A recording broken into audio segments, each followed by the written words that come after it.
Now here we have a breaking news. Rescuers have pulled one survivor and one body from the rubble of a collapsed school in Indonesia.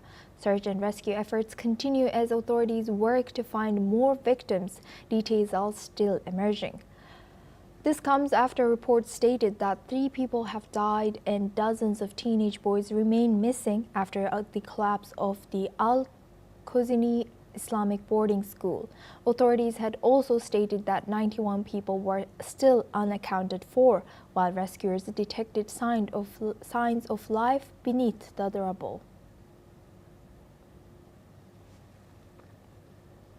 Now we move on. Russian Defense Ministry has said that the Russian forces have captured Rubble in Ukraine's Dnipropetrovsk region. Meanwhile, the Russian-installed management of the Zaporizhzhia nuclear power plant says radiation levels are normal and the situation is under control, but highlights that it is crucial to restore external power as soon as possible. The plant, located in Ukraine and currently under Russian control, has been without external grid power for over a week, raising serious safety concerns.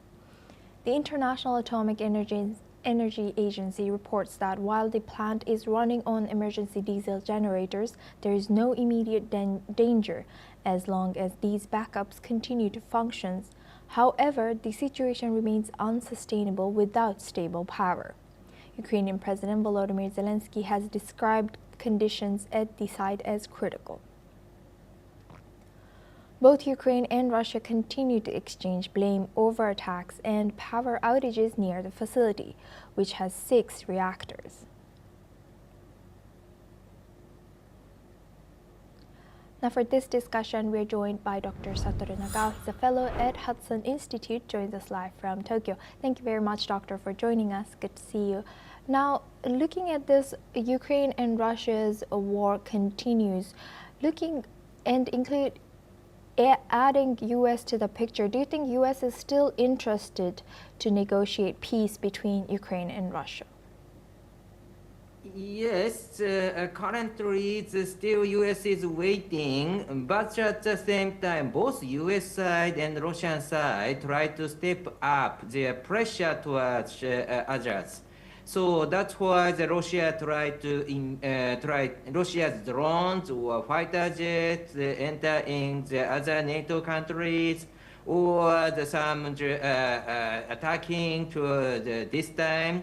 This is making pressure from Russian side, but U.S. side has indicating they will provide Tomahawk missile to Ukraine, and Ukraine can attack the Moscow directly if they have the Tomahawk missile. These are the part of the negotiation, I think. So this is making pressure, and to agree in the negotiation is the purpose. But at the same time, attacking the nuclear reactor is, of course, one of the typical issues in between the Russia and Ukraine. But this is not merely the issue in the Russia and Ukraine, because recently the electronic power is needed for any military operation.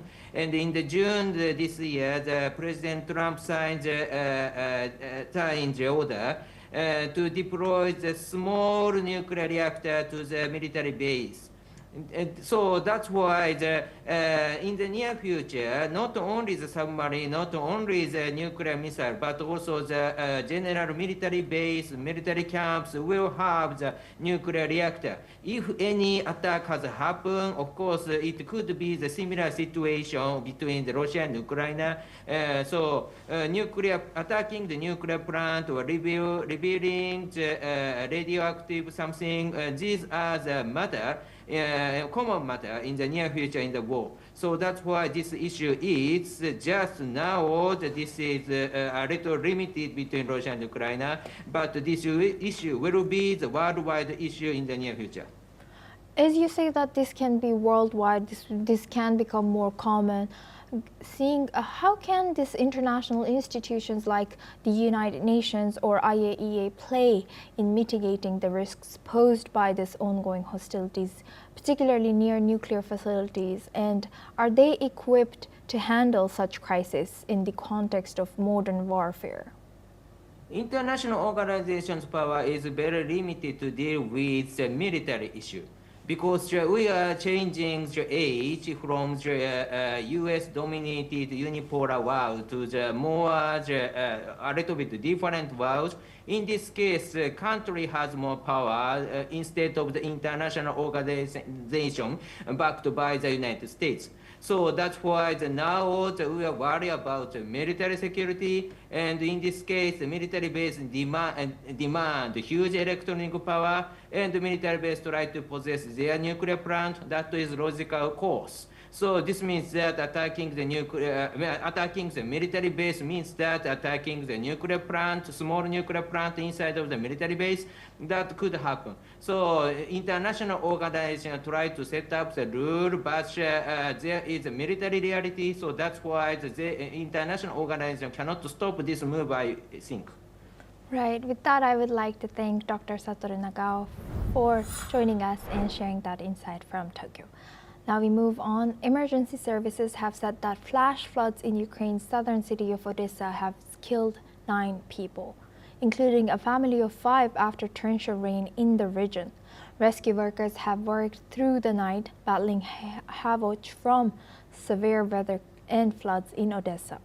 According to the emergency services, the workers have helped evacuate people from water traps, shifted cars, pumps water from buildings, and tracing missing people.